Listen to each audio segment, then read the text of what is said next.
Good afternoon students हम लोग इस वीडियो में पढ़ने वाले हैं दैनिक जीवन में जो है पीएच का जो है क्या महत्व होता है। ठीक है, इससे पहले जब ऑनलाइन कक्षाएं चल रही थी तो उसमें हम लोगों ने देखा था पीएच स्केल जो है क्या होता है और इसको कौन से वैज्ञानिक ने दिया था। ठीक है, तो जिसमें हम लोगों ने देखा था सोरेनसन नामक एक वैज्ञानिक था जो क्या किया था, ये जो पीएच पैमाना है इनको जो है उन्होंने दिया था। ओके, जिसके माध्यम से हम जो है कोई भी पदार्थ है जो है अम्लीय है या क्षारीय है सूचक के माध्यम से हम क्या कर सकते हैं, इसमें पता कर सकते हैं। ओके, तो उसको हम लोग देखे थे। उसके बाद स्टूडेंट्स इसमें हम लोग देखने वाले हैं कि दैनिक जीवन में जो है पीएच का क्या महत्व है। चलिए हम लोग देखते हैं। ठीक है, तो जो है ये जो है पीएच का जो है क्या महत्व है। अम्लीयता और क्षारीयता जो है, अगर कोई पदार्थ अगर ज़्यादा अम्लीय हो जाए या फिर क्षारीय हो जाए तो उसका जो है क्या हमारे दैनिक जीवन में क्या प्रभाव पड़ता है। तो चलिए देखते हैं। पहला है इसमें से जो है पहला पाचन की प्रक्रिया। ठीक है, पाचन की प्रक्रिया और पीएच। तो इसमें हम लोग देखते हैं स्टूडेंट्स, जो पाचन की जो प्रक्रिया होती है इसमें पीएच का क्या महत्व है। ठीक है, तो हमारा जो अमाशा जो है ना, इसमें जो है तनु हाइड्रोक्लोरिक अम्ल का क्या होता है, स्त्राव होता है। मैं बार बार आप लोगों को बताता हूँ, जब हम ब्रश घिसते हैं ना, तो ब्रश करते रहते हैं तो देखना वहाँ पर जब जैसे आप जीभी करते हैं तो क्या होता है, एक जो है खट्टा खट्टा जो है अम्ल जो है हमारे जो है मुंह में आ जाती है ना। समझ में आ रहा है ना। वही जो अम्ल है वो क्या है, तनु हाइड्रोक्लोरिक अम्ल है, HCl है। मैं सभी को बताता हूँ, सभी स्टूडेंट्स को। ठीक है, HCl। ठीक है, समझ में आ रहा है ना। तो हमारा ये जो अमाशा जो है क्या करता है, तनु हाइड्रोक्लोरिक अम्ल का जो है स्त्राव करता है, जो क्या करता है, हमारे जो हमको जो है हमारे अमाशय को हानि नहीं पहुंचाता, बल्कि ये क्या करता है, ये जो है हमारे भोजन के पाचन में क्या करता है, सहायता करता है। ओके, और अपच की स्थिति में यही क्या करता है, अमाशय द्वारा अधिक मात्रा में क्या किया जाता है, अम्ल का जो है स्त्राव किया जाता है, जिससे क्या हो, जो है जो भोजन जो है अच्छे से उनका पाचन हो सके। ओके, और इसी कारण से देखना है आप कभी क्या करते हैं, जब ऐसा कुछ भोजन ज़्यादा कर लेते हैं है ना, तो अपच की स्थिति होती है। तो यहीं पर जो है अमाशय में जो है तनु हाइड्रोक्लोरिक अम्ल की क्या होती है, स्त्राव होता है, और ज़्यादा मात्रा में स्त्राव होती है। इस कारण से क्या होता है, हमको जो है जलन भी होती है और दर्द का अनुभव भी होता है। इसके लिए हम क्या करते हैं, कई प्रकार की चीज़ों का जो है इस्तेमाल करते हैं। जैसे अधिक है ना, जो अधिक अम्लता होती है, एसिडिटी जिसको बोलते हैं, तो उसके लिए हम प्रति अम्लों का उपयोग करते हैं, जैसे दुर्बल क्षारकों के द्वारा, है ना। दुर्बल क्षारक जैसे कि आप लोग देखना, जब हम क्या करते हैं, कुछ ऐसा भोजन कर लेते हैं जिसको जो है पाचन कराना रहता है, तो अधिक मात्रा में जैसे ही हम जो है हमारे माशय में तनु हाइड्रोक्लोरिक अम्ल क्या होती है, स्त्राव होती है, तो हम लोग जो है वहाँ पर इनो पीते हैं। तो इनो क्यों पीते हैं, या फिर सोडा, है ना। तो ऐसा क्यों करते हैं, क्योंकि इसमें क्या होते हैं, क्षार होते हैं जो क्या कर देते हैं, इस अम्ल के साथ क्रिया करके इनको उदासीन कर देते हैं। ओके, समझ में आ रहा है ना। तो ये है ना कि पाचन की प्रक्रिया में जो है पीएच का महत्व है। ओके, मतलब ज़्यादा नहीं होना चाहिए जो है, ये जो है अम्ल का मात्रा जो है, तो इसको हम कम करने के लिए क्या करते हैं, दुर्बल जो है क्षारक के द्वारा उनको क्या करते हैं, उदासीन करते हैं। ओके, तो ये पहला समझ में आया। उसके बाद जो दूसरा जो है वो है रक्त का पीएच और जैविक क्रियाएं। तो रक्त का भी, हमारे खून का भी क्या होता है, एक निश्चित जो है पीएच मान होता है। देखिए यहाँ पर समझते हैं, हमारे रक्त का पीएच जो है 6.8 से 7.8 तक होता है, जो जैविक प्रक्रियाओं के लिए उपयुक्त होता है। ओके, तो हमारे जो रक्त का पीएच मान जो है यहाँ पर 6.8 से जो है 7.8 बोले हैं, लेकिन जो है एक निश्चित जो पैमाना होता है उसके अनुसार क्या होता है, 7.4 होता है। रक्त का एक निश्चित पीएच मान होता है 7.4। ओके, और ये भी हो सकता है 6.8 से जो है 7.8 के बीच। ओके, होता है अलग अलग। तो ये जो है क्या होता है, इतना जब रहता है 6.8 से 7.8 के बीच में जो है पीएच मान जो है रक्त का, तो क्या होता है, है ना, इस पीएच मान पर जो है क्या होता है, पीएच मानों के बीच रक्त, प्लाज्मा और सीरम में जो है अधिकतर रसायन जो है उचित संतुलन बना रहता है। अगर 6.8 से 7.8 के बीच अगर पीएच मान रहता है हमारे रक्त का, है ना, तो क्या होता है, जो यहाँ पर प्लाज्मा और सीरम में जो अधिकतर जो रसायन जो होते हैं ना, उनका क्या रहता है, संतुलन बना रहता है। ओके, समझ पा रहे हो। जैसे कि यहाँ पर दिया हुआ है कि अम्लीय माध्यम में जो है हीमोग्लोबिन के अणु की आकृति बदल जाती है। ओके, और ये जो है ऑक्सीजन की अच्छी तरह से ग्रहण नहीं कर पाते। ठीक है, हम जानते हैं कि हमारा जो ब्लड जो है उसमें जो है हीमोग्लोबिन पाया जाता है, और हीमोग्लोबिन क्या करता है, वो जो है ऑक्सीजन के अणु को क्या करता है, ऑक्सीजन के जो अणु होते हैं ना, उनके जो है उनको जो है लाने ले जाने के लिए क्या है, संवहन के लिए जो है जिम्मेदार होता है। ओके, समझ में आ रहा है। तो ये जो है क्या करता है, हीमोग्लोबिन जो है अगर अम्लीय हो जाती है, हमारा रक्त जो है अगर अम्लीय हो जाता है, तो ये जो है ऑक्सीजन को अच्छी तरीके से क्या नहीं कर पाता, ग्रहण नहीं कर पाता। इसलिए ओके, इसलिए जो है पीएच जो स्तर है वो एक निश्चित होना चाहिए। समझ में आ रहा है, समझ पाए यहाँ तक। हाँ, उसके बाद जो है तीसरा हम लोग देखते हैं स्टूडेंट्स, यहाँ पर लार का पीएच मान जो है, हमारा जो लार जो होता है मुंह में होता है ना, उनका पीएच मान का जो है क्या प्रभाव पड़ता है।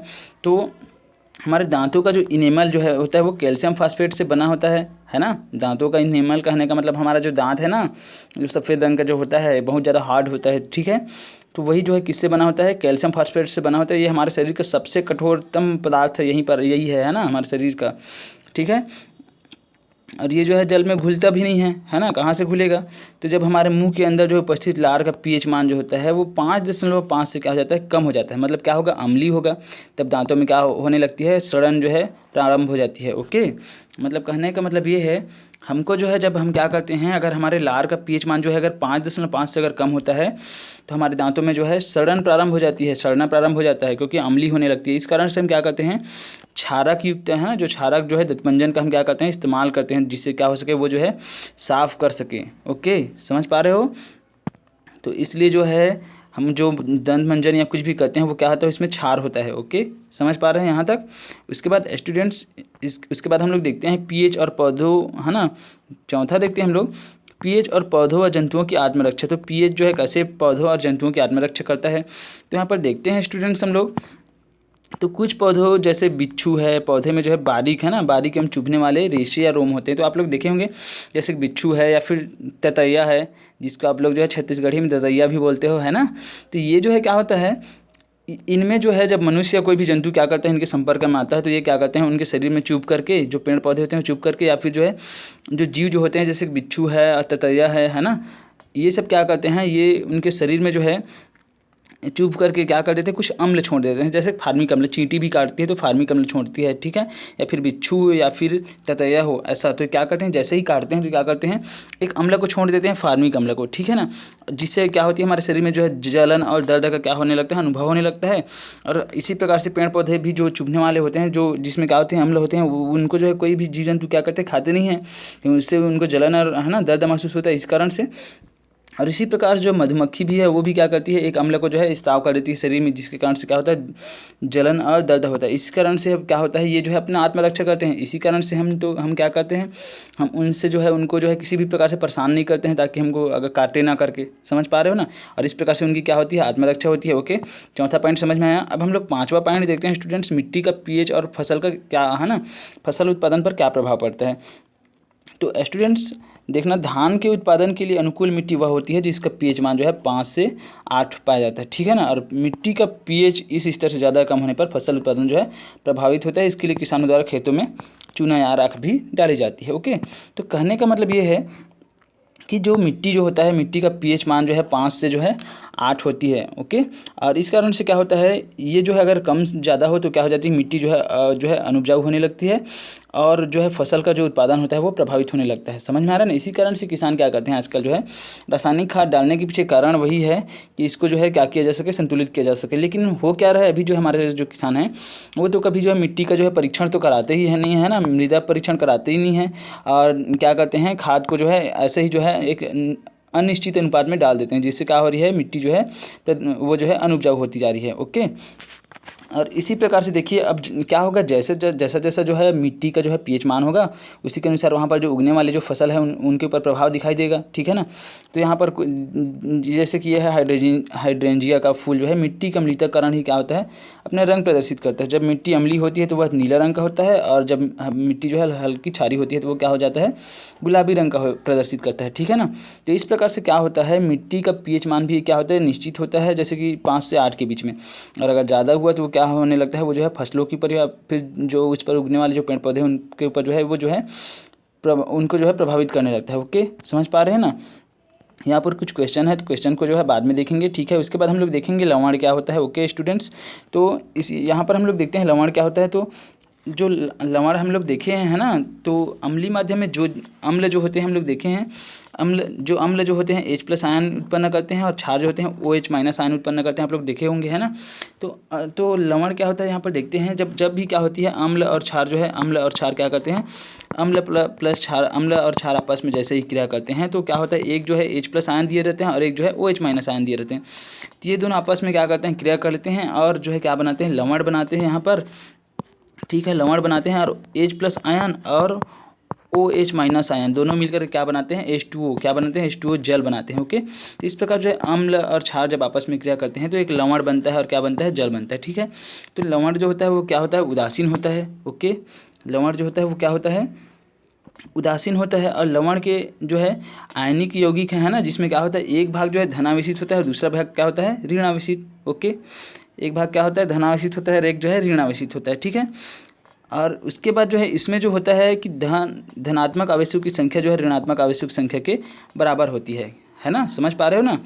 तो जैसे कि सोडियम है ना, सोडियम है ना, सोडियम प्लस क्लोरीन जो है क्या, हाँ ये नहीं उदाहरण है ना, ये ठीक नहीं है उदाहरण।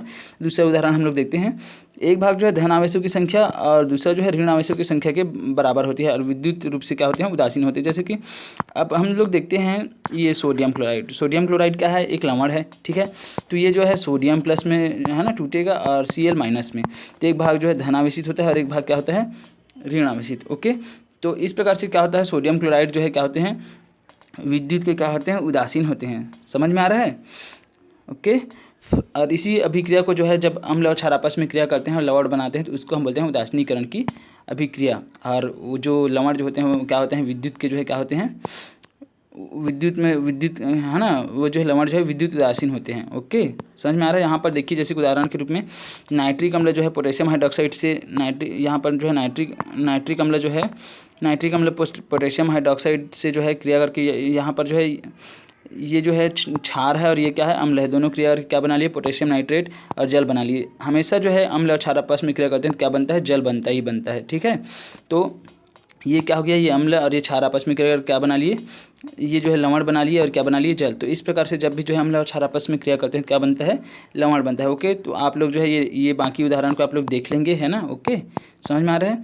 तो यहाँ पर जो है तो ये वाला जो है ना ठीक है, तो इस वीडियो को यहीं पर समाप्त करते हैं क्योंकि वीडियो लंबा हो रहा है। ओके, ठीक है, जय हिंद, जय भारत, जय छत्तीसगढ़।